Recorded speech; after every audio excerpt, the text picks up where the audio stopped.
విశ్వవాసునామ సంవత్సరం.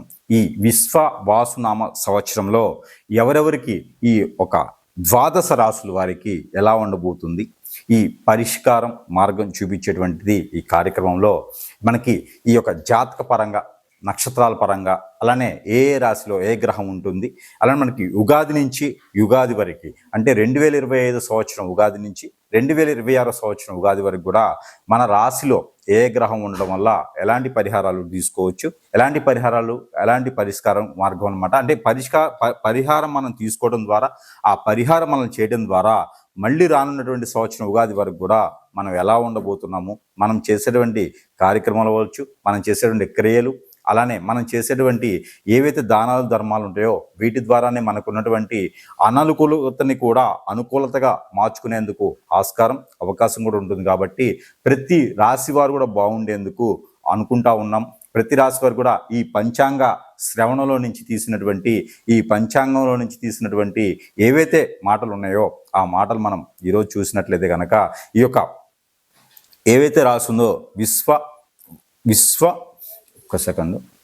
విశ్వవాసు నామ సంవత్సరం ఏదైతే ఉందో, ఈ విశ్వవాసు నామ సంవత్సరంలో ఈ యొక్క ద్వాదశ రాసుల వారికి అందరికీ కూడా శుభ అశుభ ఫలితాలు, ప్రతిఫలితాలు ఒకసారి మనం చూసినట్లయితే కనుక ముందుగా మనకి ఈ విశ్వవాసు నామ సంవత్సరంలో గనక ఈ యొక్క మేషరాశి వారికి ఎలా ఉండబోతుందంటే, మనకి విశ్వవాసు నామ సంవత్సరం అంటేనే విశ్వానికి చాటి చెప్పడంలో మేషరాశి కూడా చాలా అనుకూలంగా ఉంది.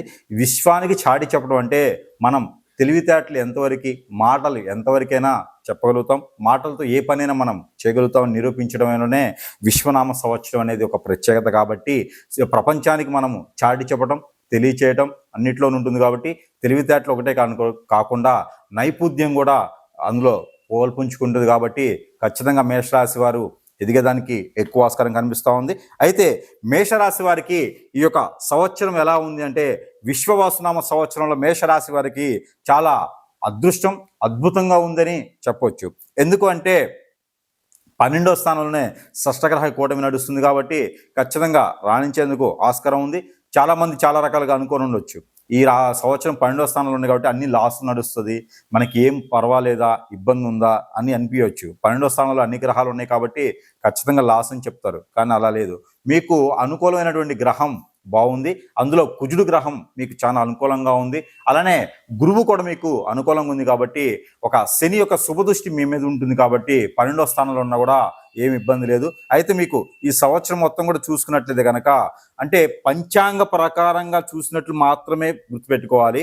ఇది పంచాంగం ప్రకారంగా మీ ప్రెడిక్షన్ వచ్చేసి ఆదాయం 2, వ్యయం 14, అలానే మీకు రాజ్యపూజ్యం 5, అవమానం 7గా కనిపిస్తుంది. ఇలా ఉంది కదా అని చెప్పేసి మీ యొక్క జాతకం చక్రం మొత్తం ఏం పని చేయకుండా, ఏం పని చేసినా కూడా మనకి అదృష్టం ఇంతే కదా అని కూర్చోకండి. మీ అదృష్టం ఇప్పుడు చెప్పినటువంటి పరిహారం, ఇప్పుడు చెప్పినటువంటి ప్రెడిక్షన్ ఏదైతే ఉందో ఇది ఓవరాల్గా రాశి మొత్తానికి చూసి చెప్పింది మాత్రమే.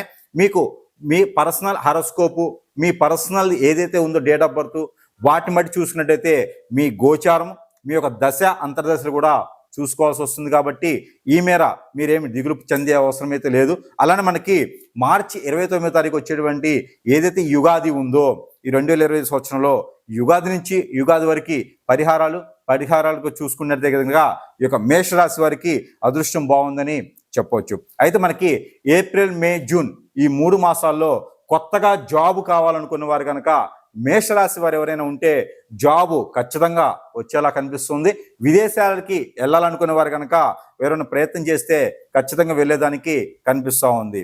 ఏదైతే మనకి ఆగస్ట్, సెప్టెంబర్, అక్టోబర్ ఈ 3 మాసాల్లో కనుక మీరు ఆరోగ్య సమస్యలతో బాధపడేటట్టుంటే కనుక ఖచ్చితంగా ప్రకృతికి సంబంధించినటువంటి వైద్యము, అలానే విదేశాలకు కాకుండా మీకు సమీప దూరంలో ఏదైనా ప్రకృతికి సంబంధించినటువంటి ప్రదేశానికి వెళ్ళి మీరు అక్కడ నయం చేసుకునే విధంగా ఉంది. కాబట్టి ఖచ్చితంగా అలాంటి ప్రదేశాల్లో మీరు ఆరోగ్య సమస్యలు ఏమైనా ఉంటే తీర్చుకునే దానికి అనుకూలంగా ఉంది. అలానే మీకు నవంబర్, డిసెంబర్, జనవరి ఈ 3 మాసాలు కనుక మీరు, అంటే 2026 జనవరి ఈ 3 మాసాలు కనుక మీరు ఆర్థికంగా ఇబ్బందులు పడేలా ఉండేది కాకుండా మీరు ఎవరికైనా డబ్బు ఇచ్చి ఉంటే ఆ డబ్బు కూడా మీకు వసూలు అయ్యేలా ఉంది. కాబట్టి ఈ 3 మాసాలు అలాంటి దానికి ప్రయత్నం చేయండి. అలానే పెళ్లిళ్ళు కానటువంటి వారు ఎవరైనా ఉంటే మేషరాశిలో, ఆ మేషరాశి వారికి ఈ యొక్క సంవత్సరం చివరిలో మనకి నవంబర్, డిసెంబర్, జనవరిలో పెళ్ళయ్యేలాగుంది. కాబట్టి ఆ మేర ప్రయత్నం చేయండి.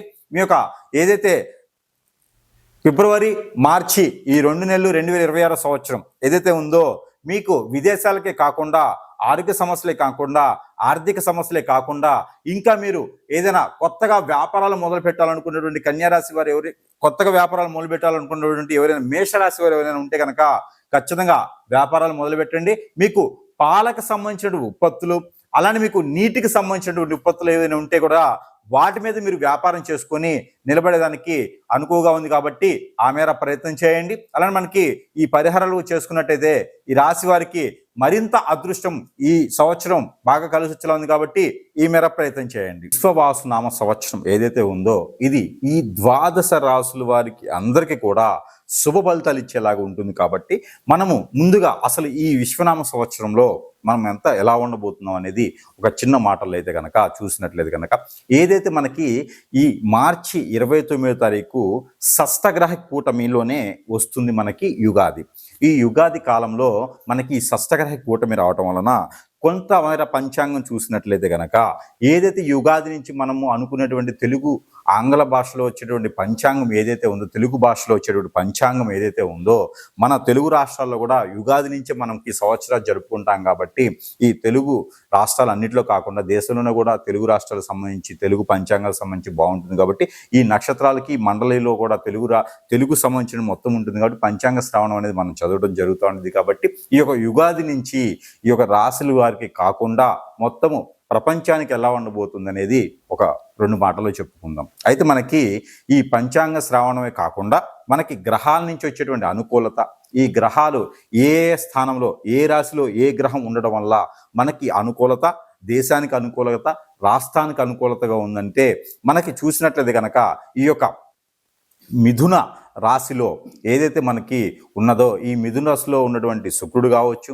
అలానే మిథున రాశిలో ఉన్నటువంటి కుజుడు కావచ్చు, అలానే మనకి ఈ మీనరాశిలో షష్టగ్రహ కూటమి ఏదైతే ఉందో ఈ మీనరాశిలో షష్టగ్రహ కూటమి రావటం వల్ల ఆ రోజే ఉగాది రావటం, ఆ షష్టగ్రహ కూటమి రోజున రవి అక్కడే ఉన్నారు, బుధుడు అక్కడే ఉన్నారు, రాహు అక్కడే ఉన్నారు, అలానే మనకి చంద్రుడు కూడా అక్కడే ఉండడం జరుగుతూ ఉంది. కాబట్టి ఈ షష్టగ్రహ కూటమి రోజున ఉగాది జరుపుకోవటం, అదే రోజు నుంచి మనకి ఈ మాసాలన్నీ కూడా మొదలవటం, శ్రవణ మాసం, అట్లా భాద్రపద మాసం, ఆశ్వీజ మాసం, కార్తీక మాసం, ఇలాగనే మనకి మాసాలు కూడా మొదలవుతూ ఉంటాయి. కాబట్టి ఈ యొక్క మాసాల్లో ఏమేమి చేస్తే కూడా 12 రాశుల వారికి బాగుంటుందని కూడా మనం చూసినట్లయితే కనుక, అలానే మనం దేశ పరిస్థితి చూసుకున్నట్లయితే కనుక ఇది మనకి మిథున రాశి కాకుండా మనకి అన్ని రాశుల వారికి కూడా, మేషరాశి నుంచి మీనరాశి వారికి కూడా అన్ని రాశుల వారికి కూడా మనం చూడొచ్చు, ఎలాంటి ప్రెడిక్షన్ జరుగుతుంది చూడొచ్చు.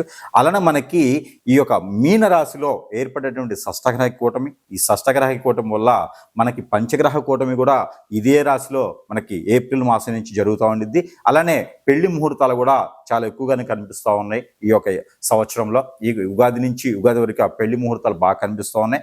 కొత్తగా వ్యాపారస్తులు ఎవరైనా చేసిన వాళ్ళు ఉంటే కనుక కొత్తగా 12 రాశుల వారికి అందరూ కూడా వ్యాపారాలు చేసుకునే విధంగా ఉంటుంది. ఈ మధ్యన ఇంకోటి ఏంటంటే ఈ యొక్క యుగాది తర్వాత 2025 సంవత్సరం ఉగాది తర్వాత 2026 సంవత్సరం వచ్చేటువంటి ఉగాది వరకు కూడా కొన్ని రకాల విపత్తులు అయితే మనము చూడవచ్చు. ఎలాంటి విపత్తులు అంటే ఎక్కువ నీటికి సంబంధించినటువంటి విపత్తులు ఎక్కువ కనిపిస్తూ ఉన్నాయి. ఏదైతే వైరస్లు ఉన్నాయో ఈ వైరసెస్ కూడా కొంతమేర ఎక్కువగానే కనిపిస్తూ ఉన్నాయి. అలానే మనకి తెలియనటువంటి నీటి ప్రవాహం దగ్గర ఎక్కువ వెళ్లకుండా ఉంటే మంచిది. అలానే ప్రయాణాల్లో కూడా చాలా గందరగోళాలు, అనుకూలత లేనటువంటి తత్వం కనిపిస్తూ ఉంది. ఇంకోటి ఏంటంటే ఎదుటి వ్యక్తిని నమ్మలేనిటువంటి పరిస్థితికి వచ్చేలా ఉంటుంది. కాబట్టి 12 రాశుల వారే కాకుండా ప్రతి ఒక్కరు కూడా నామనక్షత్రం, అలానే నక్షత్రం పరంగా ఉన్నటువంటి నామనక్షత్రమే కాకుండా వాళ్ళ ఒక గోచార ప్రకారం కూడా ప్రతి ఒక్కరూ ఎవరిని నమ్మకుండా వారి పని వారు చేసుకునే విధంగా ఉంటే చాలా బాగుంటుంది. ఎందుకంటే అన్నీ కూడా క్రైమ్ రేట్ పెరిగేలా ఉంది కాబట్టి ఈ సంవత్సరం. అలానే వస్తువు రేట్లు, బంగారం రేటే కాకుండా క్రైమ్ రేట్ కూడా పెరిగేలా ఉంది. కాబట్టి ఖచ్చితంగా ఎవరి వస్తువులు వాళ్లే జాగ్రత్తగా ఉండాలి. కాబట్టి అలానే మనం కూడా జాగ్రత్తగా ఉండడం వల్ల ఎదుటి వాళ్ళ చేతిలో మనకు సంబంధించినటువంటి సీక్రెట్స్ ఏమి పెట్టకుండా, అలానే మీకు మీరుగా జాగ్రత్తగా ఉంటే ఈ అందరూ కూడా మనకి ఏదైతే ఉగాది నుంచి ఉగాది వరకు ఉందో ఈ ఒక ఏదైతే విశ్వ విశ్వవాసునామ సంవత్సరం ఏదైతే ఉందో ఇదంతా కూడా విశ్వవాసునామ సంవత్సరం అంటే దీనికి అర్థం ఏంటంటే విశ్వనామ సంవత్సరం ఏదైతే విశ్వవాసునామ సంవత్సరం ఏదైతే ఉందో విశ్వవాసు నామ సంవత్సరం అంటే దీనికి అర్థం ఏంటంటే విశ్వవాసు అంటే విశ్వం అంతా కూడా మనమే జయించేలాగా, విశ్వం అంతా కూడా మన కంట్రోల్లో ఉండేలాగా, విశ్వం అంతా కూడా మనమే జయిస్తున్నామా మనమే చేస్తున్నామా అనేలాగా ఉంటుందని అందరూ అనుకుంటారు. అలా కాదు. విశ్వవాసునామ సంవత్సరం అంటే మనం వినేది, మనం చేసేది, మనం చూసేది ప్రతిదీ నిజం అని తెలియచేయడం కాదు, అబద్ధమే అవుతుంది. ఇదే విశ్వవాసునామ సంవత్సరానికి